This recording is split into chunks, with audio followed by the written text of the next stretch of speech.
আসসালামু আলাইকুম এভরিওয়ান। তোমার প্রতি অনুভূতি গল্পের 23 এবং 24 নম্বর পার্ট। মাইশা আপু এমন মাইন্ডের না, খুবই ফ্রি।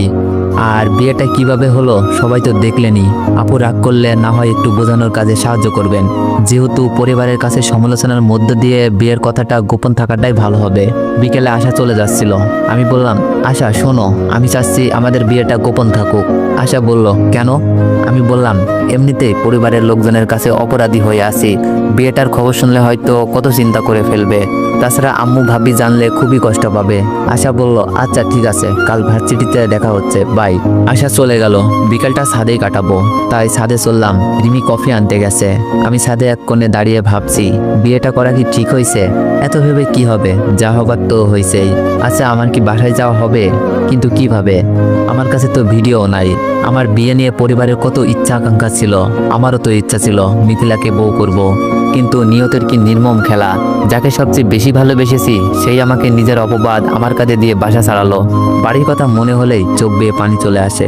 একটা কথা ভাবছি, আল্লাহর উপর ভরসা রাখাটাই তো আমার ভালো হলো। বাসায় থাকলে তো আর রিমির মতো ভালো মেয়ে পেতাম না, আর এই রকম অপবাদ নিয়ে সবার সামনে ছোট হয়ে থাকতে হতো। রিমি কফি নিয়ে এসেছে। রিমি বলল, কি ভাবছো অনিক? কিছু না। চোখ মোছার সময় দেখে ফেললো রিমি। রিমি বলল, কিছু না মানে? এই তুমি কাঁদছো কেন? আমি বললাম, পরিবারের কথা মনে পড়ছে। রিমি আমার হাত ধরে বলল, অনেক মন খারাপ করো না, দেখো সব ঠিক হয়ে যাবে। আমি বললাম, জানি না আমি আবার বাসায় ফিরবো কিনা, তবে আমার অপবাদটা যেন মিথ্যা প্রমাণ হয়। রিমি বলল, এটাই হবে, তুমি মন খারাপ করো না প্লিজ। রিমির সাথে ছাদে কিছুটা সময় কাটিয়ে রুমে এসে মোবাইল টিপছি আর ভাবছি আমার জীবনের ঘটনা গল্প আকারে দিব। হঠাৎ মোবাইল বেজে উঠলো। ভাবি ফোন দিয়েছে। হ্যালো ভাবি, কেমন আছো? ভাবি বলল, ভালো, তুমি কেমন আছো? আমি বললাম, ভালো। আম্মু আব্বু কেমন আছে? ভাবি বলল, ভালোই। অনেক জানো, মিথিলাকে আজ দেখতে এসেছিল। আমি কিছুটা খুশি হয়ে বললাম, পছন্দ করেছে? ভাবি বলল, মিথিলাকে দেখেছিল, তার পরিবারের অনেকেই পছন্দ করেছে। আগামী সপ্তাহে বিয়ে। আমি বললাম, শুনে খুশি হলাম, বিয়েটা ভালোভাবে হলেই হয়। আচ্ছা, ছেলে কি করে? যাই হোক, চাচাতো বোন, খবর তো নিতেই হয়। ভাবি বলল, ছেলে নাকি কক্সবাজারে কি ব্যবসা করে, সঠিক বলতে পারবো না, অনেক বড় লোকই মনে হয়। আমি বললাম, তাহলে তো ভালোই। আচ্ছা ভাবি, তোমার একটা কথা বলবো, প্রমিস করতে হবে, কাউকে বলবা না। ভাবি বলল, কি কথা? আমি বললাম, ভাবি তোমাকে বলেছিলাম না, আমাকে যে বাসায় আশ্রয় দিয়েছে সেই বাসায় একটা মেয়ে আছে না, নাম রিমি। ভাবি বলল, কেন, কি হয়েছে, প্রেমে পড়ে গেছো নাকি? না ভাবি, কাল রাতে বিয়ে করে ফেলেছি। আমার কথা শুনে ভাবি উত্তেজিত হয়ে বলল, বিয়ে করছো মানে, ভেগে গিয়ে নাকি? আমি বললাম, না আঙ্কেল আন্টির কথাই, তবে অনেক কাহিনী আছে, পরে বলবো তোমাকে। আচ্ছা। আমি বললাম, আচ্ছা প্লিজ বাসায় কাউকে জানিও না, আম্মু শুনলে কষ্ট পেতে পারে। ভাবি বলল, আচ্ছা ঠিক আছে। আমি বললাম, ভাবি এখন রাখি। ভাবির সাথে কথা বলার পর ফোন রেখে দিলাম। কিছুক্ষণ মোবাইল টিপার পর রিমি রুমে আসলো। রিমি বলল, আমার জানটা কি করছে? আমি বললাম, এই তো মোবাইল টিপছি, তুমি কোথা থেকে আসলা? রিমি বলল, এই তো আম্মুকে খাবার বানাতে হেল্প করলাম। তুমি এত লক্ষ্মী হলে কিভাবে? কখনো তো দেখি নাই আন্টির কাজে কোনো হেল্প করতে। আমি তো অবাক, এটাও কি আরেকটা রং? রিমি ভাব নিয়ে বলল, আমি সব সময় লক্ষ্মী। আমি মুচকে এসে বললাম, আমার বউ তো লক্ষ্মী হওয়ারই কথা, তাই না? রিমি বলল, পাম মারছো, আমার সাথে এসব চলবে না। রিমি তো দেখি পাম দেওয়াটাও বুঝে গেল। আমি বললাম, পাম তো মেয়ে পটানোর কাজে ব্যবহার হয়। রিমি রেগে গিয়ে বলল, আমি কি ছেলে? আরে না, তুমি তো আমার বউ, আর বউকে কেউ পাম দেয় না, ভুলভাল বোঝাচ্ছি। রিমি বলল, আচ্ছা ঠিক আছে, খেতে আসো। আমি বললাম, রিমি ভাবি ফোন দিয়েছিল, ভাবিকে আমাদের কথা বলেছি, অনেক খুশি হয়েছে, আর মিথিলার বিয়ে ঠিক হয়েছে। রিমি বলল, তাই নাকি? এত দুশ্চরিত্র মেয়ের বিয়ে ঠিক হয়েছে? রিমির দুই কাঁধে হাত রেখে সামনে দাঁড়িয়ে বললাম, রিমি কাউকে এভাবে বলাটা আমি পছন্দ করি না। তুমি এমন ভাষা করবা না আশা করি নাই, কারণ তুমি আমার স্ত্রী। আমি চাই তুমি আমার মতোই হবে, ত্যাগ দিতে শিখবে, মনে রাগ কন্ট্রোল করবে। রিমি বলল, আচ্ছা সরি, মিথিলার প্রতি অনেক রাগ তো তাই। আমি বললাম, বুঝেছি, আমি জানি আর এমন হবে না। রিমি বলল, কি করে ছেলে? আমি বললাম, অনেক বড় ব্যবসা করে কক্সবাজার। রিমি বলল, আচ্ছা বিয়ে কবে? আমি বললাম, আগামী সপ্তাহে নাকি, সঠিক বলতে পারছি না। রিমি বলল, ও আচ্ছা, খাবে চলো। খাবার টেবিলে আঙ্কেল আন্টির দিকে তাকিয়ে বললাম, আঙ্কেল আন্টি, আমি দুঃখিত আপনাদের মনে কষ্ট দেওয়াতে। আন্টি বলল, আঙ্কেল আন্টি কে? হ্যাঁ, আব্বু আম্মু বলবা।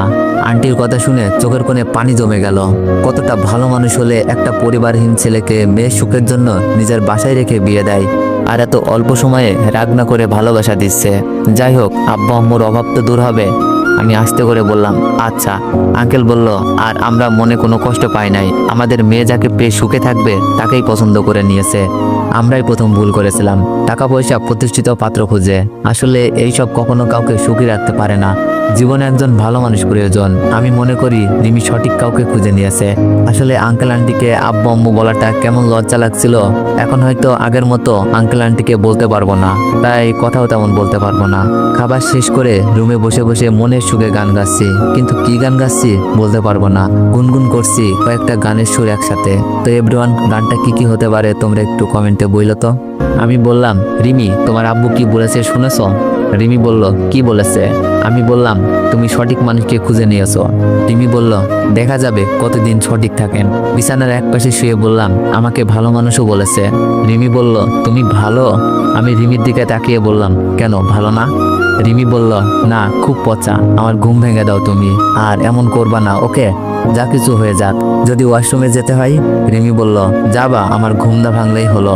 আমি বললাম, কিভাবে যাব, মাথাটা তো আমার বুকেই থাকে। তো গাইজ, এইগুলো শুনলে কেমন একটা বিয়ে বিয়ের ফিল পাওয়া যায়, তাই না?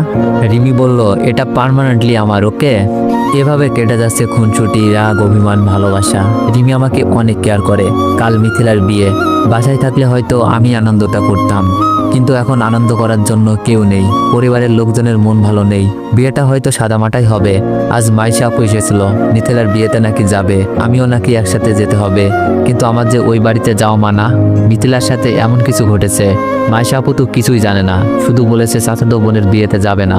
এত রাগ করছো তুমি, অনেক অনুরোধ। শেষে কাল যাব বলে মাইশা আপুকে বোঝালাম। মিথিলার বিয়েটা হয়তো হয়ে গেছে। ঘুমিয়েছিলাম, ফোনে মাইশা আপুর কল, রিসিভ করতেই কান্নার আওয়াজ। আমি বললাম, কি হয়েছে আপু, কাঁদছো কেন? আপুর কান্না যেন বিপদের সংকেত পাচ্ছি। আপুর কি কোনো কিছু হলো? মাইশা আপু কেঁদে কেঁদে বলল, অনেক ভাইয়া অ্যাক্সিডেন্ট করেছে, হাসপাতালে নিয়ে যাওয়া হয়েছে। আমি বললাম, কিভাবে? মাইশা আপু বলল, কি জানো কি জরুরি কাজে অফিসে যাচ্ছিল, কিছুক্ষণ আগে খবর আসে ভাইয়া গাড়ির বড় মালবাহী ট্রাকের সাথে ধাক্কা খায়। তারপর আমরা সেখানে এসে শুনি হাসপাতালে নিয়ে যাওয়া হয়েছে। আমরা সেখানে যাচ্ছি, তুমি আসো। আমি বললাম, কোন হাসপাতাল? আপু হাসপাতালের নাম বলল। আমি বললাম, আপু মিথিলার বিয়ে হয়েছে ঠিকঠাক মতো? মাইশা আপু বলল, মিথিলা মনে হয় এতক্ষণে শ্বশুর বাড়িতে, আর তুমি বিয়েতে আসোনি কেন? আমি বললাম, পরে বলবো, দুলাভাইকে দেখতে যান, বেশি কিছু হয়েছে কিনা জানাবেন, ফোনটা রেখে দিই। যাই হোক, মিথিলার বিয়েটা ঠিকঠাক ভাবেই হয়ে গেছে, আর দুলাভাই মনে হয় তার পাপে শাস্তি পাচ্ছে। জানি না কি হয়েছে, তবে আল্লাহর দুনিয়ায় আল্লাহ কাউকে ছেড়ে দেয় না, ছাড়ও দেয় না। একদিন না একদিন তার পাপের শাস্তি পাবেই। হয়তো মিথিলাকে আল্লাহ মাফ করে দিয়েছে। হতে পারে মিথিলাকে তার দুলাভাই কোনোভাবে ব্ল্যাকমেল করছে, আবার তাদের অবৈধ সম্পর্কও থাকতে পারে। হয়তো সেই পাপের শাস্তি কিছু সময় পর পাবে। এখন রাত প্রায় 10টা, খাওয়া দাওয়া শেষ করে টিভি দেখছিলাম। আঙ্কেল, আন্টি, রিমি আর আমার পিচ্চি শালাটা। আন্টি বলল, অনিক, শুনলাম তোমার শাশুতো বোন মিথিলার বিয়ে ঠিক হয়েছে।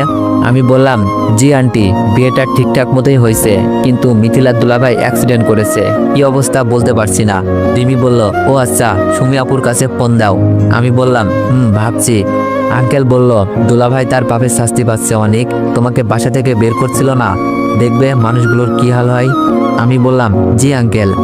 টিভি দেখা শেষ করে আঙ্কেল আন্টির সাথে গল্প করে ঘুমোতে চলে আসলাম। বিছানায় বসে সুমি আপুকে ফোন দিলাম। হ্যালো অনেক, কেমন আছিস ভাই? সুমি আপু তো কান্না করার কথা, কিন্তু হেসে হেসে বলছে কেন? আমি বললাম, ভালো, শুনলাম দুলাভাই নাকি অ্যাক্সিডেন্ট করছে, কি অবস্থা এখন? আপু বলল, অবস্থার কি হবে, সব তার পাপের শাস্তি। আমি বললাম, কি হয়েছে?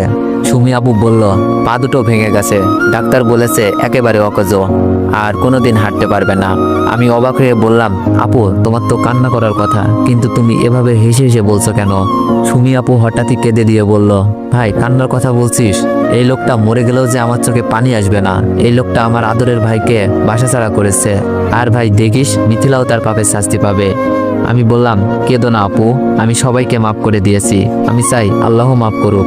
সুমি আপু কান্না করছিল আর বলছিল, না রে ভাই, আল্লাহ মাফ করুক এই দোয়া করিস না, শুধুমাত্র বাচ্চাটার জন্য সত্যটা জেনেও সংসার করছি, নয়তো সত্যটা জানার সাথে সাথে এই সংসার ত্যাগ করতাম। তুই জানিস সবটা জানার পর মিথিলা তার দুলাভাইয়ের সাথে ভালোভাবে কথাও বলি না। আমি বললাম, আপু কান্না থামাও প্লিজ, তোমার কান্না যে আমি সহ্য করতে পারি না। সুমি আপু বলল, তাই তো মিথ্যা অপবাদ নিয়ে বাসা থেকে বেরিয়ে গেলি, তবে তুই চিন্তা করিস না, আমি তোকে আবার বাসায় ফিরিয়ে আনবো, সবাই সত্যটা জানবে। আমি বললাম, আচ্ছা আপু রাখি, ঘুমাবো। ফোন রেখে মাইশাপুর কাছে ফোন দিলাম, নয়তো আপু ভাববে এমন বিপদে আমি খবর নিই নাই, পরে রাগ করে বসবে। আমি বললাম, আপু দুলাভাইয়ের কি অবস্থা এখন? মাইশা আপু কান্না করছিল আর বলছিল ভাই আর হাঁটতে পারবে না, পায়ের উপর দিয়ে বাসের চাকা চলে গেছে। আমি বললাম, কি করবেন আপু, সব নিয়তির খেলা, এখন আপনি কোথায়? মাইশা আপু বলল, হাসপাতালেই আছি, তুমি তো আমার ভাইকে দেখতেও আসলা না। আমি বললাম, আপু এত রাতে কিভাবে যাব বলো, কাল সকালে আসবো, ভেবেছে একটু দেখে আসি, আমাকে দেখলে হয়তো পাপের আগুনটা আরো জ্বলবে। ফোন রেখে শুয়ে আছি, রিমি পাশ থেকে বলে উঠল, তুমি কি সত্যিই যাবে? আমি বললাম, সবার জন্য না হোক মাইশা আপুর জন্য যেতে হবে। রিমি বলল, আমি কি যাব? আমি বললাম, কোনো দরকার নেই, আমি শুধু আপুর সাথে দেখা করেই চলে আসবো। রিমি বলল, আচ্ছা ঠিক আছে। সকালে ঘুম থেকে উঠে ফ্রেশ হয়ে হাসপাতালে ছুটলাম। হাসপাতালে গিয়ে দেখি আশার আব্বু আম্মু, মাইশা আপু আর আশার ভাইয়া দাঁড়িয়ে আছে। সুমি আপুকেও দেখতে পাচ্ছি, মনে হয় শাশুড়ির সাথে দাঁড়িয়ে আছে। আমাকে দেখে আশা এগিয়ে এসে বলল, কিরে তুই এখানে কেন এসেছিস? আমি ফিস করে বললাম, মাইশা আপুর কারণে আসতে হলো। আশা বলল, ভালো করেছিস, তোদের বাসা থেকেও কেউ আসেনি? আশার আব্বু আম্মু অবাক হয়ে তাকিয়ে আছে। আমি আমার দুলাভাইকে দেখতে আসলাম, যে কিনা আমার জীবন ধ্বংস করতে চেয়েছিল। মাইশা আপুর কাছে গিয়ে খোঁজ খবর নিলাম। সুমি আপু তো আমাকে দেখে কান্নার অবস্থা। এটা যে স্বামীর পাহারা কান্না না, ভালোভাবেই বুঝতে পারছি। সুমি আপু বাসায় কাউকে জানায়নি, তাই কেউ আসেনি। শুনেছি পাগুলো কেটে ফেলতে হবে, তারপর প্লাস্টিকের পা লাগাবে, আজ নাকি অপারেশন করানো হবে। আমি বিদায় নিয়ে বাসায় চলে আসব, কেউ আটকাতে চায়নি। শুধু মাইশা আপু বলেছিল, এখনই চলে যাবি নাকি? চলে আসার সময় আশাও আমার সাথে চলে এসেছে।